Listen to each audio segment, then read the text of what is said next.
Hey guys, Michael Valencia here.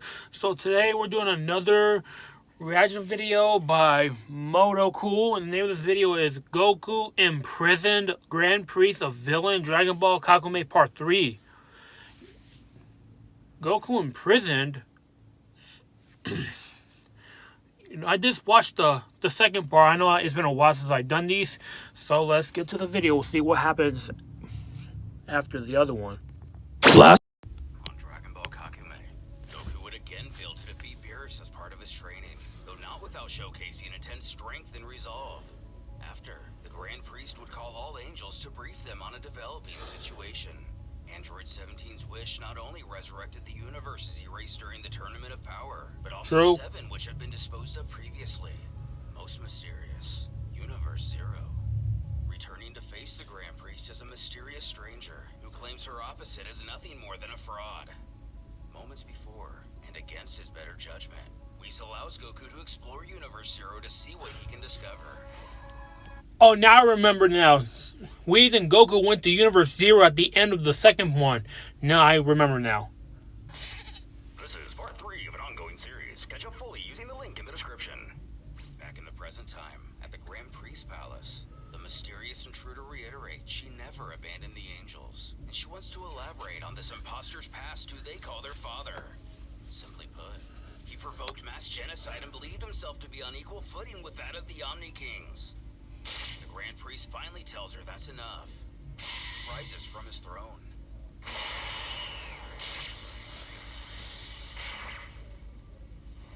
His children kneel and request he explain himself, and to reveal the identity of this angel-looking woman.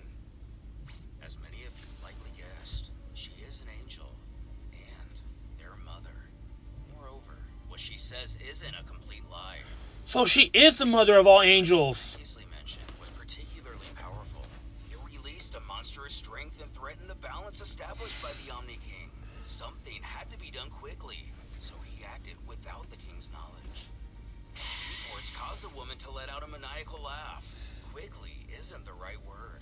Expanding space-time may be a brief action for himself, but those slain by his actions did not suffer a swift execution. They felt everything as time itself tore apart the bodies of innocent people by the billions. It may have only lasted a second for him, but for all those affected, it was several tens of billions of years.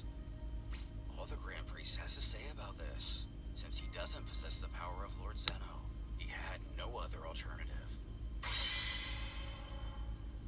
And these actions all but confirmed. The mother rhetorically questions her children if they hear that. From his own mouth, their father found it wiser to cover up his barbaric act rather than to be honest with the king. Strangely, she doubles back. She quells they not blame the priest. None of this is his fault, nor that of the king. But what could she possibly mean? At the same time in Universe 12, Jin stares at the sky wondering what's going on. Belmont does the same in his realm. However, he recognizes several familiar energies. As the Mother Angel continues, she places the blame on not any individual, but the system itself which was set up forcing the Grand Priest to act. 12 figures suddenly emerge out of nowhere, one pointing out the irony of the situation.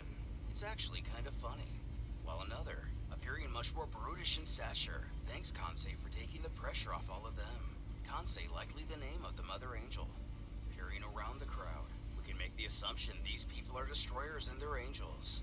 One angel on the back mentions how strange it feels to return to this place, while another simply states how familiar all these faces are. Whis tells how these are the gods and angels of the destroyed universes. Oh shit. Oh shit. Give me a minute. Damn it. I'm sorry, guys. Alright, we're back. It was meant to be. This causes one to cackle out that Whis is still as sharp as attack, and only hopes he didn't miss them too much, before another voice rings out for them to behave themselves and bow down. Their faces finally come into view. First, we have Galleon and the destroyer Vulcan from Universe 13. These names are a play on Vulcan vodka, and Giuliano, a sweet herb-based Italian liquor. From 14, the angels Ares, and god of destruction Dromel. Named for a white wine and hydromel, a beverage derived That's from creepy. honey similar to mead.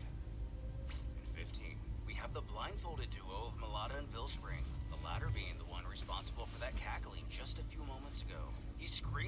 feels like he slept for hundreds of times longer than that cat Beerus.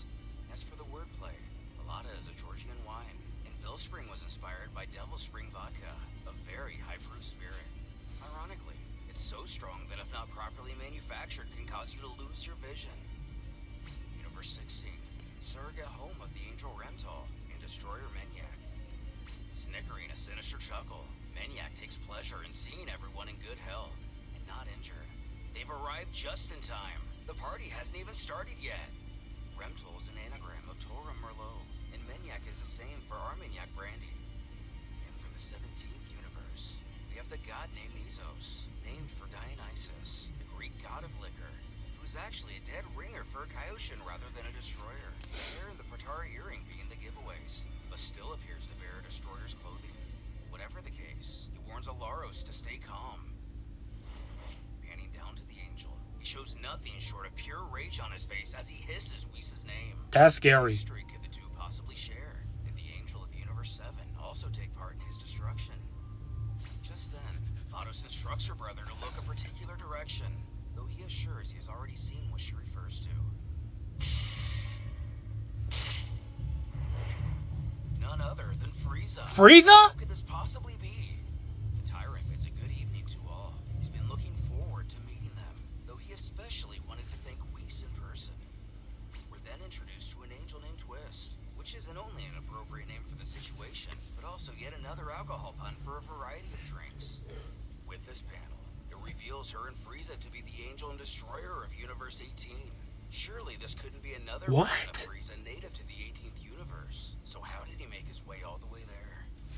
Twist beckons Whis. How did he become a god of destruction? If they see where this excessive neutrality leads to. Our angel is primarily fixated on the Golden Warrior. He thinks he understands what he's planning to do. Back at the Tournament of Power, he knew bringing him back to life, he wouldn't have just sat twiddling his thumbs for long. But to go this far, the villain spats to not underestimate his intentions. This is merely a foretaste, an appetizer of his true plans. Upon persuading that know-it-all Zuno to explain everything he needed to know, the commanders of the Frieza Force informed him to the appearance of the new universes. He has to admit it was rather surprising Zeno decided to do away with the 18th universe at all. Its god of destruction was miserable, not even remotely fit to hold his position. According to Twist, he had disagreed with his universe's behavior, obviously not having the makings of a revolutionary. Flashing back, Frieza tries to assassinate the destroyer from behind. At first, he would miss his initial attempt. Whether purposely or to only fulfill his own sadistic personality, he wouldn't miss again. Using his other hand, he fires several holes into the god. All the while joking, it appears he's more accurate with his left arm. Moved in to add insult to injury, mocking that he vomit a little more. His robes are too tight for him anyway. And finally cracking his neck, the Space Emperor dons the Destroyer's clothing for himself. He scoffs that his impotence was disconcerting, and he wonders how he managed to become a god of destruction in the first place. But he doesn't think any of this concerns Whis himself. Having listened to the entire story, Whis admits he doesn't understand the point of going this far with it. But he's right. None of this is his concern. Continuing his vile ways, Frieza questions the angel if he regrets his resurrection. He pauses, then utters his opposite is ill-informed and has no idea of where he steps. Regardless, he would like to credit Whis. All of this is thanks to his generosity to take the risk of bringing him back so willingly. But for the moment, if you wouldn't mind, would he divulge the whereabouts of Goku? Grand Priest asks, Son Goku? What does he have to do with all of this? Prompting Whis to explain how he spotted Universe Zero just before he was summoned here. He agreed to let the Saiyan scout it out for himself, but has since lost contact with him and he hasn't used the button he gave him. For the moment, they are unable to reach him or distinguish his presence in the condensed auras that form in that realm. Menyak inquires if he's talking about the mortal who came through screaming like a donkey right into their headquarters. He needn't worry about him. They welcomed him justly. The Grand Priest now wonders why they would be keeping Goku imprisoned. The power of the deities is still far beyond that of any Saiyan. Goku's not a threat to them. Could it be that the mortal possesses vital information useful to the resurrected gods?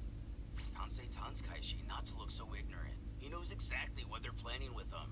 Taishi, presumably the Grand Priest's actual name. Simultaneously, with Goku, our hero kneels in chains, prisoner of the gods. He screams for the cowards to get back here, wanting to know what they want from him. With a final glimpse of him from the apocalyptic world, all he can do is apologize to Whis. He grossly underestimated the challenge in front of him.